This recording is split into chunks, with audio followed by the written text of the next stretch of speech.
Mesdames, Messieurs, bonsoir, bienvenue au sommaire de ce journal. Mise en place d'une nouvelle structure dédiée à la diplomatie économique au sein du ministère des Affaires étrangères. Les opérateurs économiques appelés à prendre en charge la gestion des zones industrielles parmi les déclarations lors du 3e jour de l'université du FCE ce vendredi.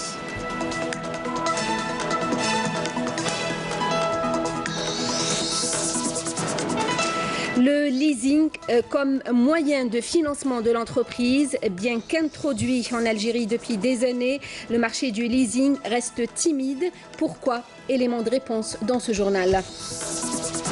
Agriculture, on va parler de date. La récolte a commencé en ce début d'automne. Nous serons à Daouya, dans la wilaya d'El Oued, là où on s'attend à une bonne production et on ambitionne à exporter plus. Un reportage dans ce journal. La décolonisation du Sahara occidental au menu des rencontres à Paris, le rôle de l'Europe dans ce conflit, notamment celui de la France, seul soutien du Maroc qui occupe ce territoire depuis 1975, a été au centre d'un débat parlementaire.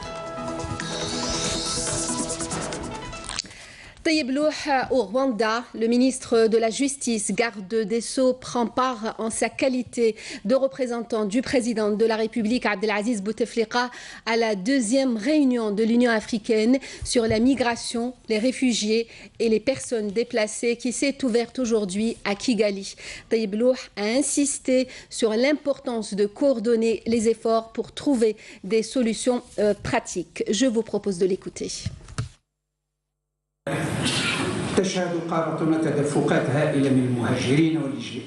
L'Afrique connaît un grand flux de migrants et de réfugiés à l'intérieur même du continent et à destination des autres continents, à la recherche de conditions de vie meilleures et pour être à l'abri de l'insécurité et des catastrophes naturelles que connaissent certaines régions de l'Afrique. Des situations qui nous interpellent pour les étudier et y remédier efficacement. ودراستها وبغية إيجاد الحلول الفعالة والمناسبة لها.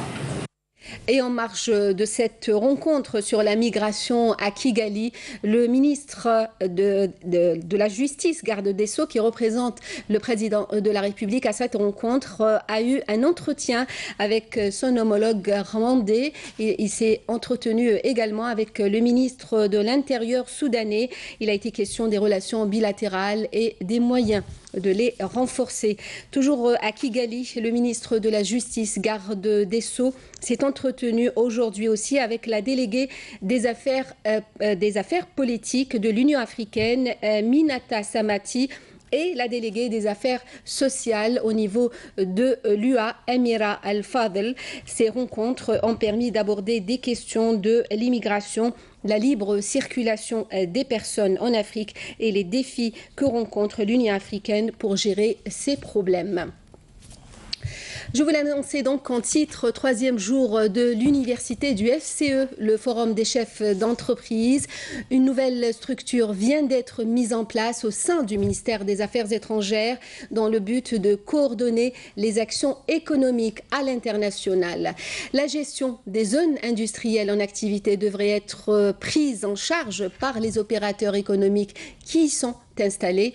Parmi les annonces faites lors des panels dédiés à la diplomatie économique et au climat des affaires et code d'investissement ce vendredi.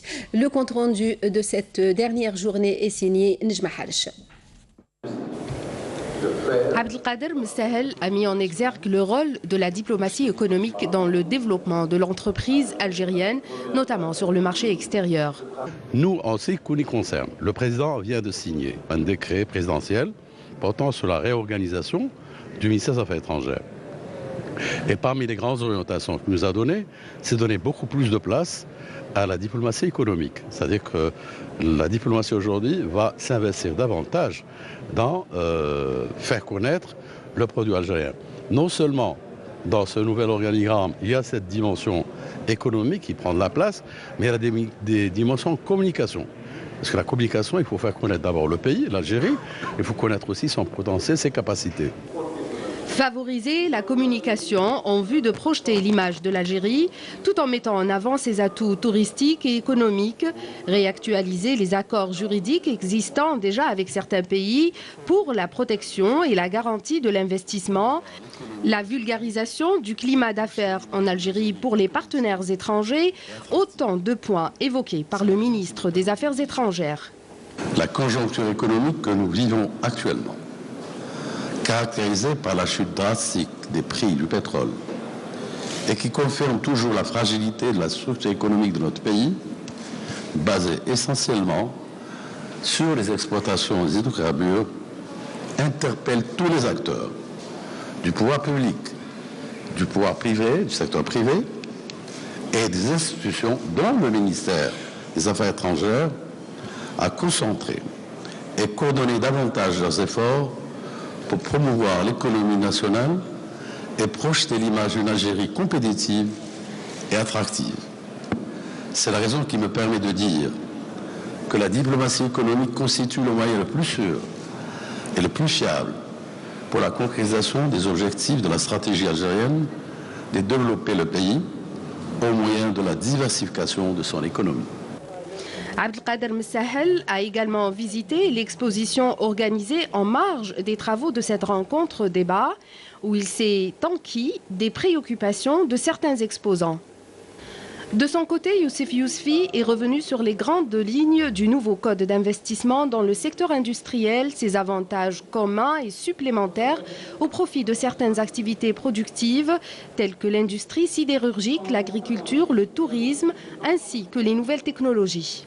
Nous allons demander à l'ensemble de nos services du Wilaya de nous établir une fiche sur chaque unité industrielle, qu'elle soit publique ou privée, savoir ce qu'ils fabriquent, qu'est-ce qu'ils fabriquent, combien ils fabriquent, qu'est-ce qu'ils importent, qu'est-ce qu'ils exportent, un certain nombre d'informations.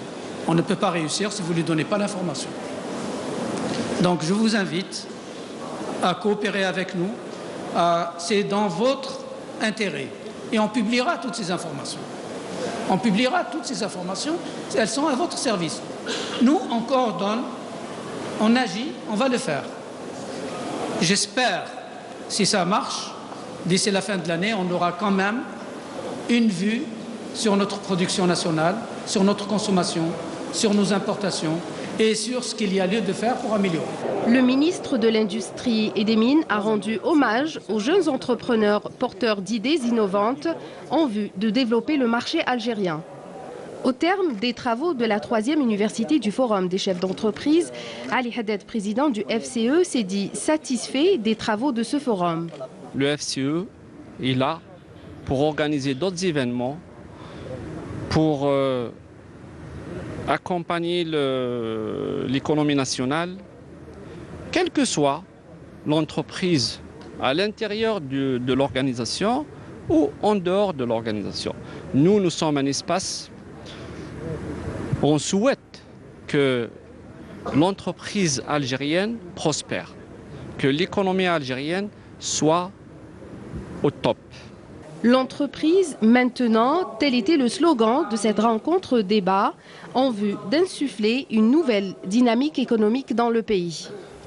Et justement, pour les opérateurs économiques, ces 3 jours de l'université du FCE étaient une occasion incontournable pour exposer leurs préoccupations afin de contribuer à asseoir une économie nationale solide et limiter l'importation. Amel Barba. Réunis durant 3 jours à Alger par le Forum des chefs d'entreprise, le FCE, les opérateurs économiques, tous secteurs confondus, se réjouissent d'une telle opportunité. Elle leur permet d'aborder les entraves à l'investissement, notamment d'ordre bureaucratique, et de mettre en avant la contribution incontestable du secteur privé dans le processus économique. On est disposé à travailler. Nous demandons à l'administration de nous accompagner dans un cadre légal et réglementaire Moi, je suis dans le tourisme. Notre structure est une structure saisonnière. Donc, on a projeté un complexe touristique avec un centre de rééducation physique et de réadaptation pour éviter à la CNAS d'envoyer les malades à l'étranger en monnaie forte et essayer de faire participer à la fixation de ces millions d'Algériens qui traversent nos frontières. Les opérateurs économiques privés se disent ainsi pleinement engagés dans la bataille de la production nationale, en synergie avec l'initiative du gouvernement Ouyahia. Les acteurs économiques ils jouent un rôle très important, surtout les entreprises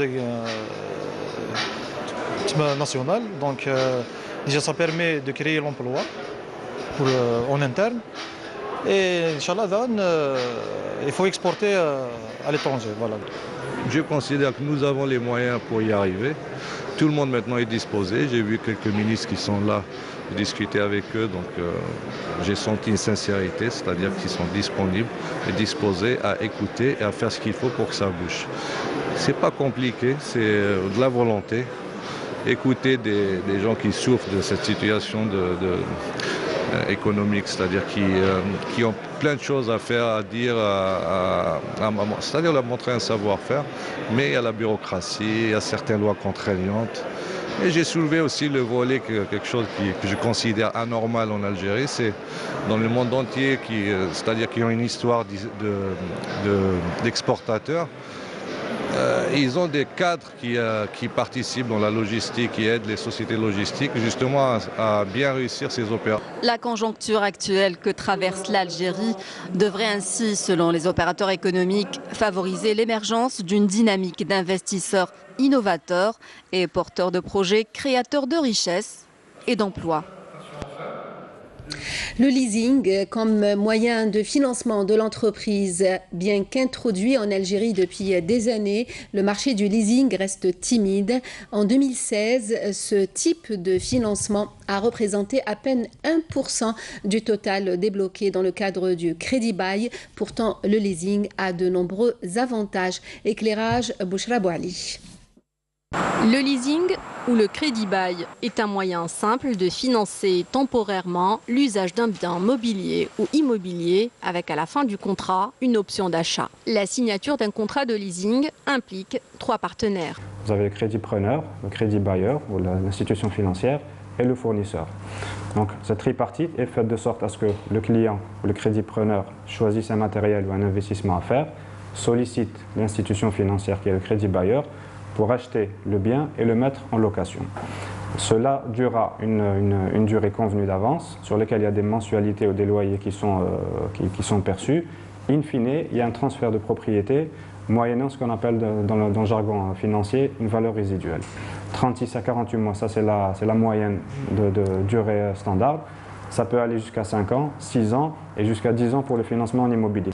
Pas assez connu, pourtant il a été introduit en Algérie pour la première fois en 1990 par la loi 90-10 relative à la monnaie et au crédit. La première société de leasing n'est apparue qu'en début 2000. Pour vous dire le chemin qui n'est pas évident, c'est vrai que ça a pris un peu de temps. Ça va encore prendre du temps pour vraiment développer ce nouveau mode de financement. Mais voilà, le besoin est là, le potentiel est là, donc tout converge vers le développement du produit en Algérie. En effet, puisqu'à ce jour, le marché algérien du leasing compte 13 acteurs, 6 sociétés de crédit bail et 7 banques ayant développé des filiales spécialisées en la matière. Le recours au financement par leasing est par ailleurs motivé par les nombreux avantages qu'il offre. Les principaux avantages, on peut les lister sur trois volets. Le premier volet, c'est un volet fiscal. Donc, en Algérie, le législateur a donné beaucoup d'avantages fiscaux pour encourager le leasing. Je vous donne à titre d'exemple l'amortissement accéléré, la récupération de la TVA, le financement en hors taxe à la base. C'est vraiment des pistes de gains sur le volet fiscal pour le client. Sans compter la possibilité du financement intégral de l'investissement sans fournir de fonds propres et sans caution. Par contre, ce mode de financement n'est parfois pas adapté à certaines entreprises. La start-up n'est pas finançable, on va dire, par un mode de financement leasing, mais plus sujet à un financement en crédit classique. Pourquoi? Tout simplement parce que la start-up a besoin d'un différé de traitement et de paiement, pardon, chose qu'un crédit classique peut lui octroyer, mais qui n'est pas forcément existant au niveau du leasing. Donc aujourd'hui, c'est vrai qu'on commence à sentir, même si ça reste en deçà des attentes et du potentiel, mais il y a quand même un engouement qui commence à se créer au niveau du marché. Un engouement pour le marché du leasing qui s'est chiffré à 40 milliards de dinars en 2016, ce qui représente en réalité moins de 1% du total des financements débloqués dans le cadre du crédit bail. Agriculture, on va parler de dattes. La récolte a commencé en ce début d'automne à El Oued, deuxième producteur de dattes avec 2,7 millions de quintaux par an. Seulement 2000 quintaux sont exportés. L'ambition aujourd'hui est l'augmentation des superficies destinées aux palmeraies et l'instauration de porcs secs. Le reportage de Amel Barba.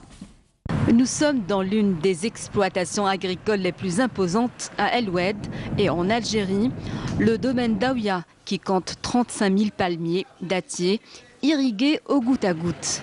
Ici, la récolte de dattes a commencé vers la fin du mois de septembre et l'on s'attend d'ores et déjà à une bonne saison. La production, c'est dans les 2000 tonnes. La variété dominante, c'est la Diglet Nour. La deuxième, c'est la Digla Baïda. Et 8%, c'est la variété Ghers. Et 2% d'autres variétés, dont les Medjoul. Cette variété qu'on développe depuis 4 années. Et on est les seuls en Algérie qui ont cette variété. Notre objectif, c'est d'arriver à moyen terme à 50 000 palmiers dattiers. On exporte entre 900 et 1000 tonnes. Cette exploitation dispose aussi d'unités de conditionnement et de techniques de conservation de 6000 mètres cubes de chambres froides. Il faut dire qu'avec une production de 2,7 millions de quintaux de dattes par an, la wilaya d'El Oued est le deuxième producteur de dattes au niveau national.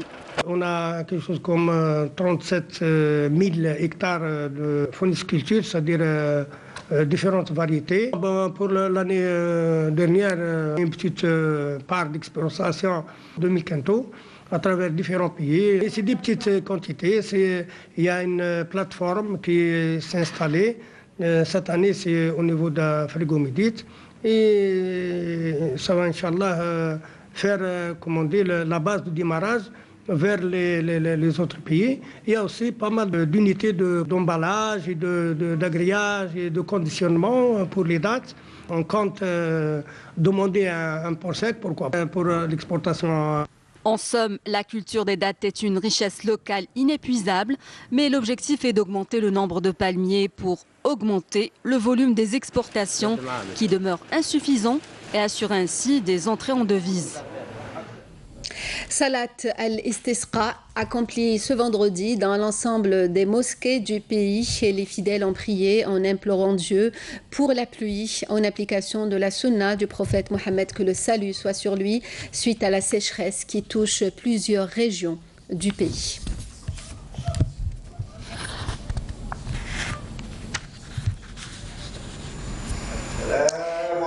Les préparatifs aux élections locales, l'opération de révision des listes électorales se poursuit jusqu'à la fin du mois.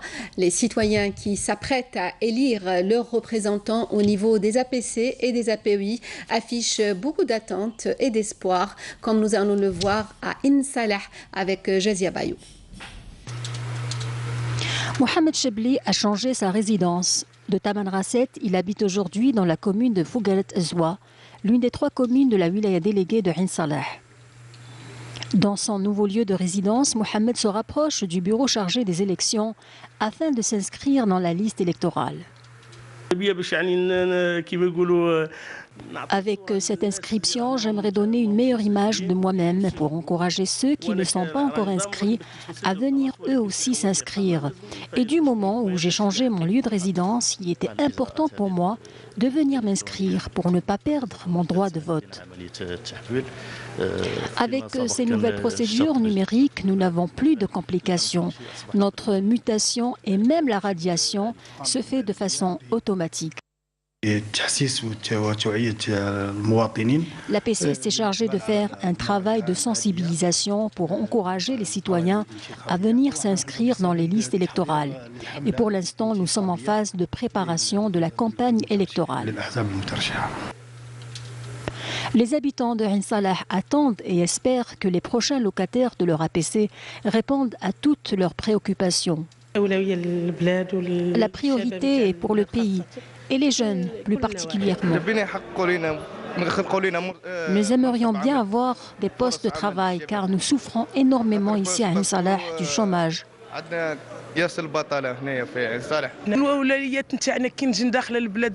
Nous voudrions que chaque wilaya soit digne de ce nom, une vraie wilaya, propre et prospère. Nous aimerions avoir plus d'espaces de détente, des piscines olympiques, surtout dans ces régions très chaudes. Beaucoup d'espérance, mais surtout des solutions concrètes que les électeurs de Ain Salah attendent des prochains élus à qui ils donneront leur voix. Lutte contre la contrebande et la criminalité organisée. Des détachements de l'Armée nationale populaire ont arrêté hier à Ingezem 4 contrebandiers et saisi un camion et 2,9 tonnes de denrées alimentaires, tandis qu'un autre détachement a intercepté à Biskra 4 contrebandiers, 3 camions et 75 quintaux de tabac, précise le communiqué du ministère de la Défense nationale. Par ailleurs, des gardes frontières ont déjoué des tentatives de contrebande de grandes quantités de carburant s'élevant à plus de 24 700 litres à Tlemcen, Soukahras, Tbessa, Ataraf, Bourj Beji Mokhtar, tandis que 5 personnes ont été interceptées à bord d'une embarcation pneumatique à Oran et 26 immigrants clandestins de différentes nationalités appréhendés à Tlemcen, Béchar, Adrar et Ghardaya. La décolonisation du Sahara occidental au menu de rencontres à Paris. Il a été question d'examiner, comme lors de ce débat parlementaire, du rôle de l'Europe dans ce conflit, notamment celui de la France, seul soutien du Maroc qui occupe ce territoire depuis 1975. Notre correspondante à Paris, Afaf Belouchet. Quel rôle pour l'Europe dans le processus de décolonisation du Sahara occidental? C'est la question au débat entre plusieurs parlementaires européens organisé par le député français Jean-Paul Lecoq au siège de l'Assemblée nationale française. Lecoq qui regrette le soutien inconditionnel de son pays au Maroc au mépris de la légalité internationale et son activisme pour priver le reste d'une visibilité à l'international. C'est une question hyper importante et qu'on sait que la France a un rôle essentiel à jouer. Pour l'instant, la France n'a pas changé de position. Elle n'a pas changé de position. C'est toujours soi-disant l'équidistance, mais l'équidistance profitable au Maroc. Elle n'a pas changé de position. Mais elle ne doit pas faire le sale boulot à la place du Maroc. Et donc, il faut pas qu'elle morde le trait. C'est-à-dire les pays africains. Puis après, si elle mord le trait, ce sera un peu le colonisateur qui revient à la charge. Pour leur part, les représentants de l'intergroupe européen pour la paix au Sahara occidental, fort de 119 membres, soulignent le regain d'intérêt à la situation au Sahara occidental. Ils entendent notamment dénoncer les pays européens qui ne respectent pas la décision de la Cour de justice européenne et se battent pour obtenir un mandat pour superviser les nouvelles négociations entre les pays de l'Union européenne et le Maroc. Pour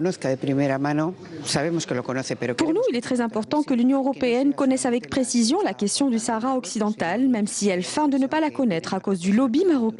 Mais il est primordial que l'Union européenne soutienne l'ONU pour organiser le référendum, car nous sommes convaincus que la stabilité politique et économique de la région dépend de l'organisation du référendum. De son côté, le président du Conseil de la Nation de l'Aras redit la disponibilité de son État à poursuivre les négociations, à condition d'établir un climat de confiance qui passerait notamment par la libération des prisonniers politiques et alerte sur l'impatience de la jeunesse d'accéder à l'indépendance.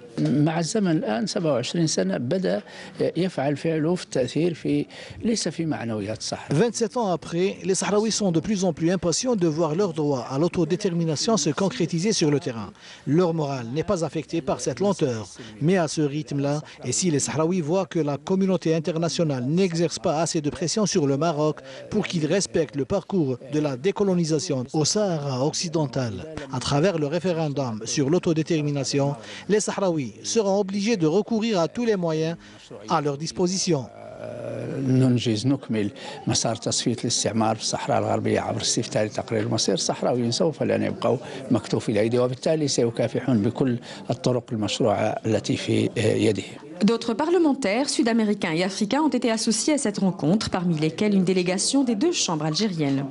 Les parlementaires algériens, au même titre que tous les autres parlementaires, soit africains, soit de l'Amérique, soit européens, s'inscrivent dans cette vision qui est celle d'accorder leur soutien au peuple sahraoui et en même temps, n'est-ce pas, d'inviter la communauté internationale à faire appliquer ses propres résolutions. Une rencontre qui intervient à la veille de la conférence européenne de coordination du soutien au peuple sahraoui prévue demain et dimanche à Vitry-sur-Seine. Ce débat à Paris a lieu au moment où le nouvel émissaire de l'ONU pour le Sahara occidental, Horst Köhler, effectue sa première tournée régionale avec pour mission de relancer les négociations entre le Maroc et le Front Polisario. Köhler a rencontré hier le président sahraoui, Jazia Bayou.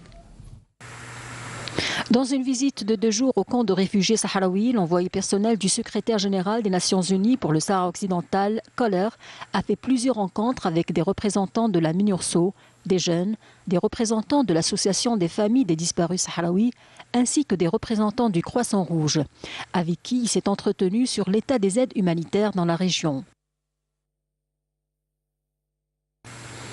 Au siège de la présidence de la République arabe sahraoui démocratique, Köhler s'est entretenu avec le président sahraoui, secrétaire général du Front Polisario, Ibrahim Ghali. Nous nous sommes mis d'accord durant cette rencontre sur le rôle des Nations Unies dans leur lutte contre la colonisation, la dernière colonie en Afrique, le Sahara occidental. Nous espérons que les efforts déployés par l'envoyé personnel du secrétaire général des Nations Unies soient fructueux et qu'il trouvera un grand appui de tous les membres du Conseil de sécurité et précisément des 5 membres permanents. Nous espérons également qu'ils prennent en compte le rôle important de l'Union africaine comme partenaire essentiel des Nations Unies dans la lutte contre toute forme de colonisation. Avec cette visite de 2 jours dans les camps de réfugiés, Köhler a fait naître l'espoir chez tous les Sahraouis qui rêvent d'exercer leur droit à l'autodétermination conformément aux résolutions des Nations Unies.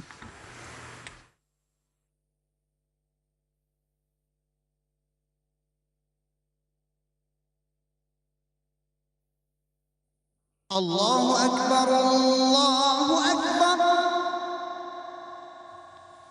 Ashhadu an la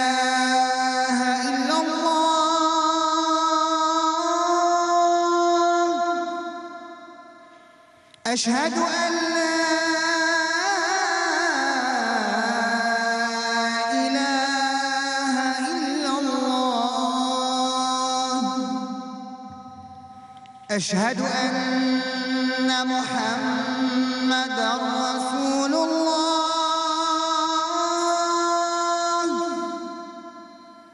أشهد أن محمدًا رسول الله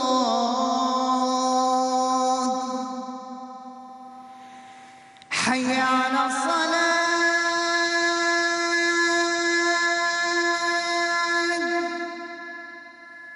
حي على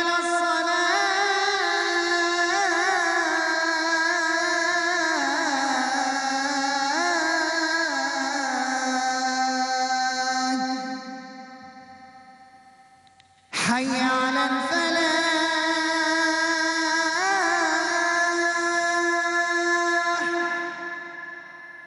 حي على الفلاح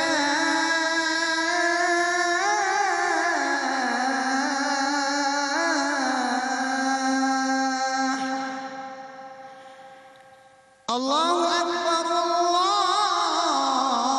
الله أكبر لا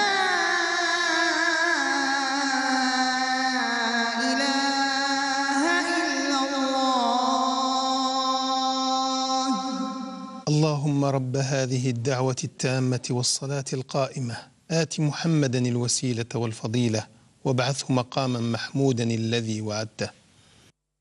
Taqabbal Allahu salat al-Jami', c'était là l'appel à la prière d'Al-Aïcha pour Alger et ses environs.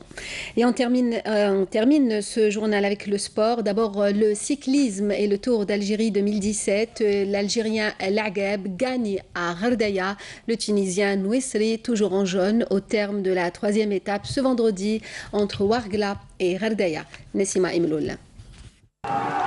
La 3e étape de cette 20e édition du Tour d'Algérie continue à inscrire des succès dans le milieu des clubs algériens et la distance de 98 km Ouargla-Ghardaya a été franchie au sprint final par Azdin L'Agheb du GS Pétrolier en 1h55 minutes et 14 secondes devant le Tunisien Ali Nouissri qui conserve le maillot jaune de leader. Alhamdoulilah, في الأخير قدرنا نفوز بهذه المرحلة. قميص اصفر ما شكيش خاطر قميص اصفر دخل مورايا ما شكيش لبستو ولا المهم احنا راضيين بهذه النتيجه دي ثاني مرحله لينا في هذا السباق ومازال ان شاء الله مازال مراحل اخرى ونهدي هذا السباق فوز هذا البنت خديجه. Cette 3e étape du TAG 2017, très moyenne en termes de kilométrage, a été caractérisée par un vent de sable latéral qui a fait beaucoup de dégâts au sein du peloton, répartis en plusieurs groupes de 10 à 15 coureurs. À 25 km de l'arrivée, 5 coureurs algériens dont Azdin L'Agheb et 4 Tunisiens prennent les devants de la course. Le groupe algérien intensifie les attaques et prend plus d'avantages sur les Tunisiens qui ont du mal à suivre le rythme imposé par le trio Azdin L'Agheb, Abdelrahman Mansouri et Hamza Yassine.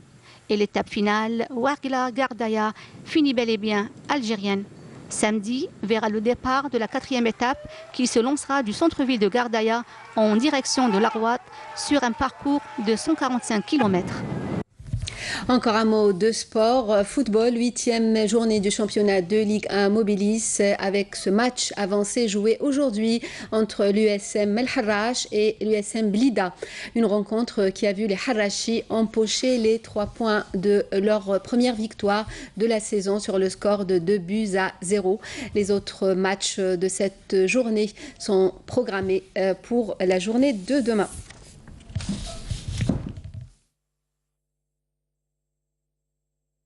Le rappel des principaux titres. Mise en place d'une nouvelle structure dédiée à la diplomatie économique au sein du ministère des Affaires étrangères.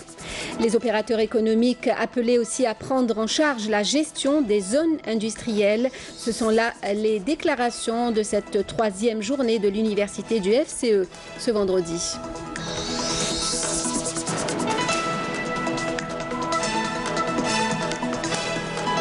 Le leasing comme moyen de financement de l'entreprise, bien qu'introduit en Algérie depuis des années, le marché du leasing reste timide, à peine 1% en 2016.